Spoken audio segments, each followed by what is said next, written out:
Eh bien bonjour et bienvenue une nouvelle fois sur l'espace dédié au site mécaniqueuniverselle.net, le site qui essaie de démontrer que l'humanité dans son ensemble évolue vers son ultime perfection. Donc, selon mon analyse, nous évoluons, l'ensemble humain évolue de siècle en siècle, de millénaire en millénaire,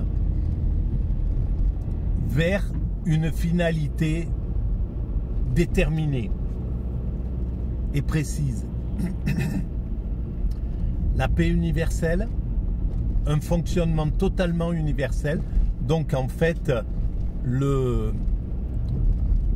la fusion de l'humanité, le fait d'appartenir à un seul genre humain, chacun avec ses différences peut-être, je ne sais pas si elles seront préservées, si elles seront, si les hommes auront envie de garder leurs différences dans cette période de perfection qui, bien entendu, concerne des siècles très éloignés, des siècles lointains, peut-être 2, 3, 4, 5 siècles, 6 siècles, peut-être 10 siècles, qui sait, il faudra.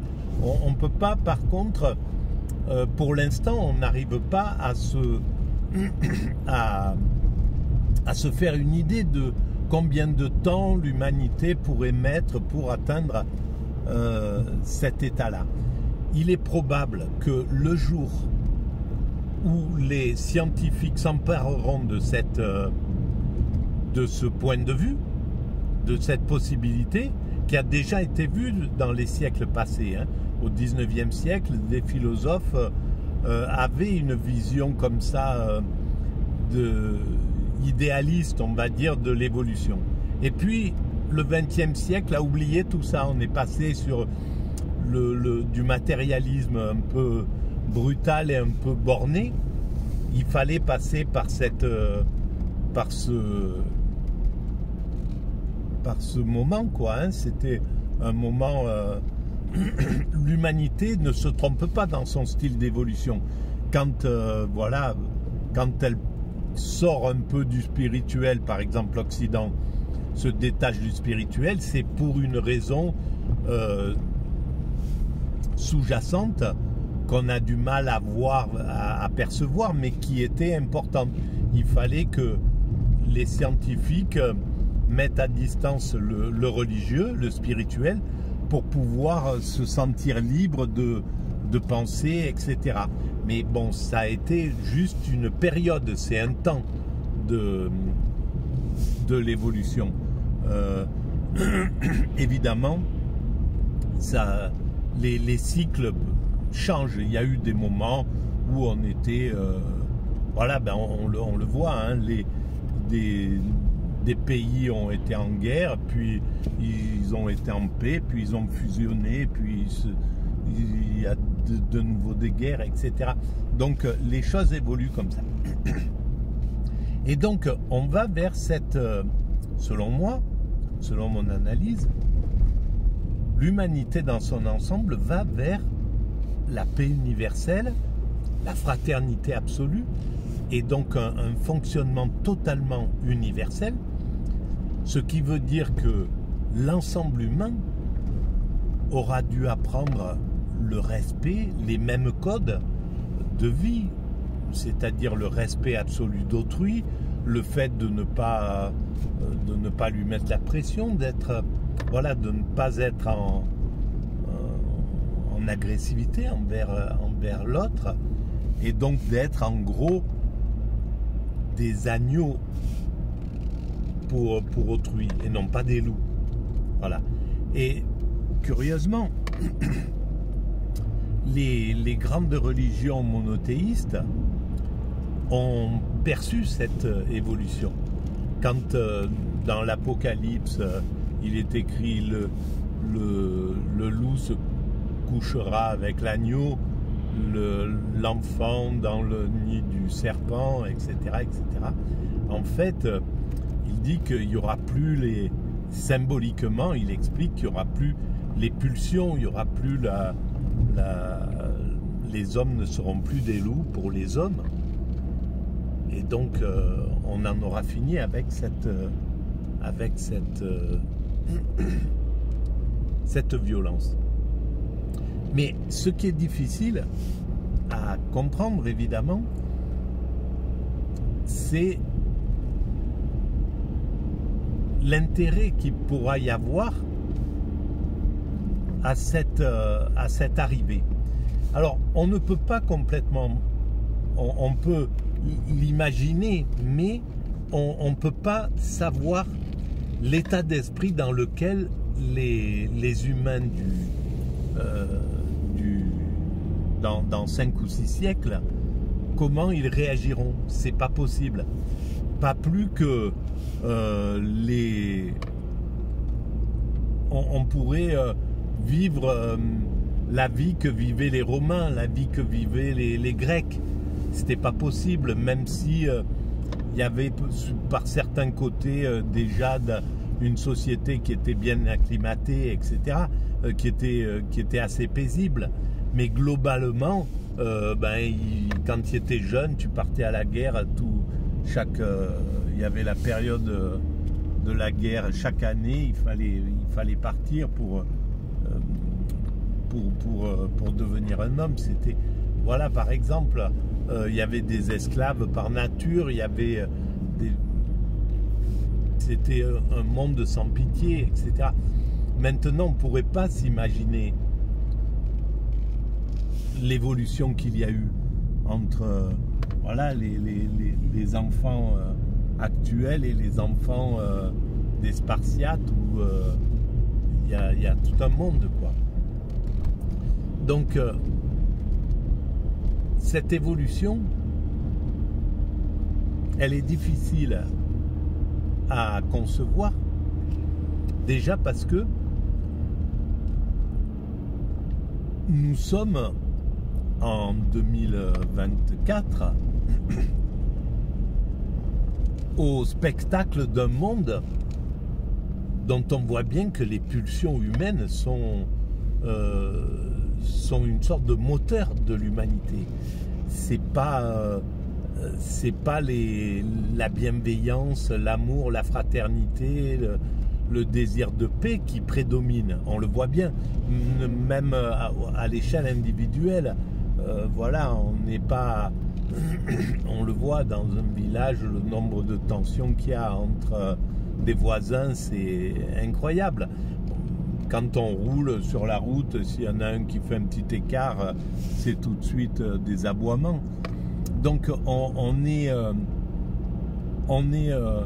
en confrontation. Et le monde, même dans les médias et dans les films, etc., les gens, la parole facile qu'on dit, c'est mais la vie, c'est pas un long fleuve tranquille, il faut se battre dans la vie, la vie c'est difficile, etc., etc. Mais la vie pourrait être tout à fait facile en réalité. Pour l'instant, on a besoin qu'elle soit difficile parce que on a besoin de toute cette pression, de toute cette pulsion pour accepter le monde tel qu'il est déjà, parce que si on était trop fragile dans un monde qui ne comprend pas s'il y a du divin ou s'il n'y en a pas, ça serait vraiment l'angoisse.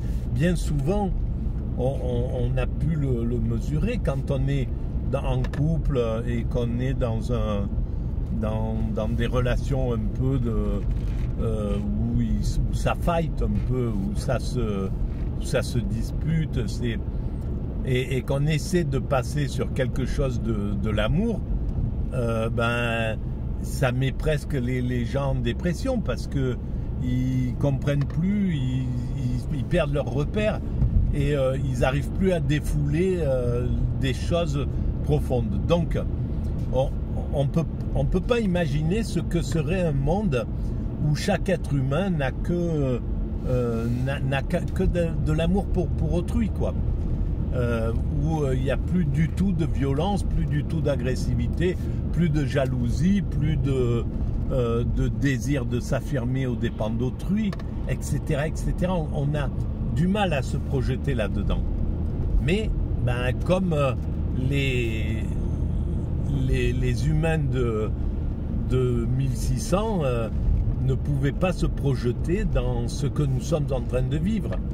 Voilà, rouler en voiture pour aller à son travail ou faire des courses, ou en vacances, prendre l'avion pour aller à 10 000 km. Enfin bref, ils pouvaient pas le concevoir. Et bien pas plus que nous pouvons concevoir comment le monde sera dans 400 ou 500 ans et comment il aura dépassé ses pulsions.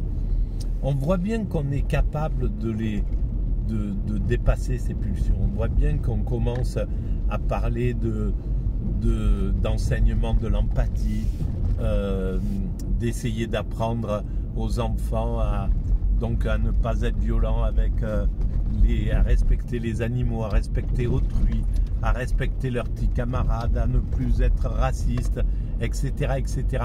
Là, pour l'instant, ça se fait de façon ponctuelle dans des endroits comme ça, mais ça sera répandu sur la planète, c'est évident. Et les médias montrent ça, les films essayent de montrer l'éthique de plus en plus. Voilà, il y a c'est vraiment les happy end, c'est les gentils, les bons qui l'emportent. C'était pas le cas sans doute de la littérature à l'époque des Grecs. L'Iliade et l'Odyssée, c'était pas de la tendresse et de l'amour. C'était il fallait être malin, il fallait être rusé, il fallait être sans foi ni loi, il fallait se battre. Il y avait de l'aventure, et puis c'était pas des aventures comme on les vit aujourd'hui, hein. Si on voit la traversée d'Ulysse dans l'existence, ça a été bon. Alors il y a encore des gens qui vivent des aventures comme ça, des aventuriers qui cumulent les aventures les unes derrière les autres, les risques, etc. Mais ils sont très peu nombreux, c'est pas la majorité. Voilà. Donc je pense que c'est difficile d'arriver à prendre conscience de cette évolution, mais elle est, selon moi, selon mon analyse, elle est irrévocable, elle est implacable et elle est irrésistible. On ne pourra pas arrêter l'évolution de l'humanité avant d'avoir atteint cet état de perfection, d'universalité, de paix, etc., etc. Alors, on essaiera de réfléchir à un certain moment sur à quoi servent ce qu'on est en train de vivre, c'est-à-dire la guerre.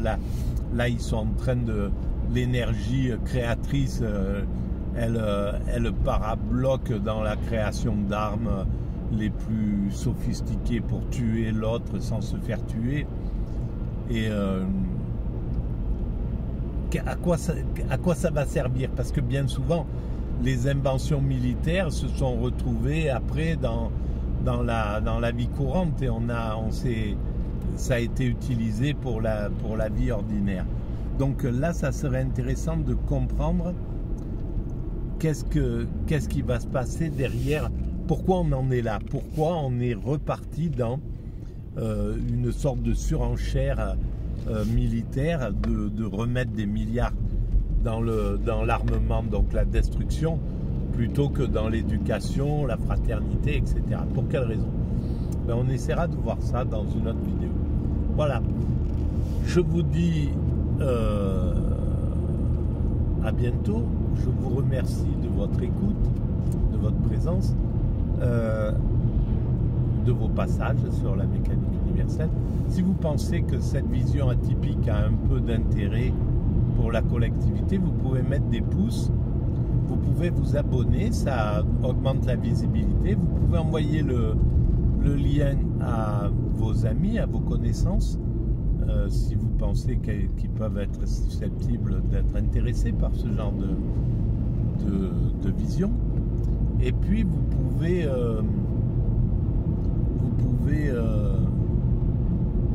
aller visiter le site mécaniqueuniverselle.net, voilà, où j'essaie de démontrer, il y a toute la logique de l'évolution pour montrer que nous allons justement vers cet état de perfection. Et puis il y a les autres vidéos sur l'espace YouTube, il y a plus de 1000 vidéos maintenant. Voilà, je vous remercie de votre écoute et puis je vous dis à très bientôt. Au revoir.